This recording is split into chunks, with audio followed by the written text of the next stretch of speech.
Ni kenapa? Ada rakam-rakam kita orang ke? Ada. Ya ke? Ya ke? Tadi akak nampak dari luar, akak berhati awak ikut saya.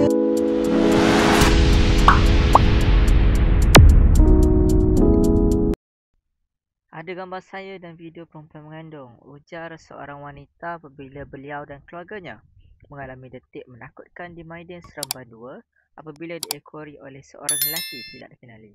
Dalam satu video di platform X oleh Kamarul, lelaki berbaju kuning dilihat seperti merakam mereka. Apabila disoal dan diperiksa, telefon lelaki itu penuh dengan gambar dan video wanita, terutamanya yang mengandung dan berbudah. Ada video wanita itu sendiri. Siap zoom di bahagian belakang. Lelaki itu mengaku itu memang tes dia. Rakam wanita mengandung untuk kepuasan sendiri. Ramai netizen risau dan rasa tak selamat walau di tempat awam. Dek, sorry Dek, nak tanya. Ni kenapa? Ada rakam-rakam kita orang ke? Ada. Ya ke? Ya ke? Tadi akak nampak dari luar, akak berhati awak ikut saya. Nak cek member kan. Boleh tengok phone tak tunggu buat rakam? Tak ada. Dah ada phone? Sekejap bagi saya top up dulu kan. Sorry, buka phone. Buka galeri ke semua nak tengok? Sekejap. Ada rakam apa ke? Ada.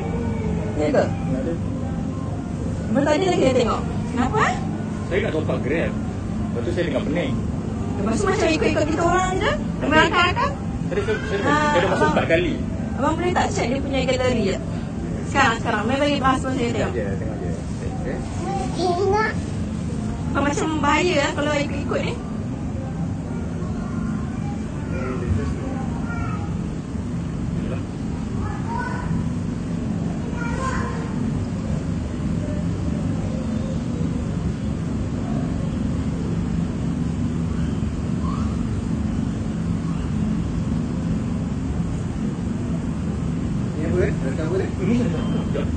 Ni tak tiba je ni.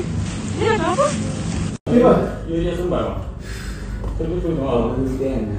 Suara. Saya tak Tak, apa masalah? Kau kasih ingat. Kau duduk. Aku tak nak cakap. Saya kucing. Tak kucing. Duduk je. Biasanya. Duduk di situ. Kau tak nak ni. Beliau. Tak.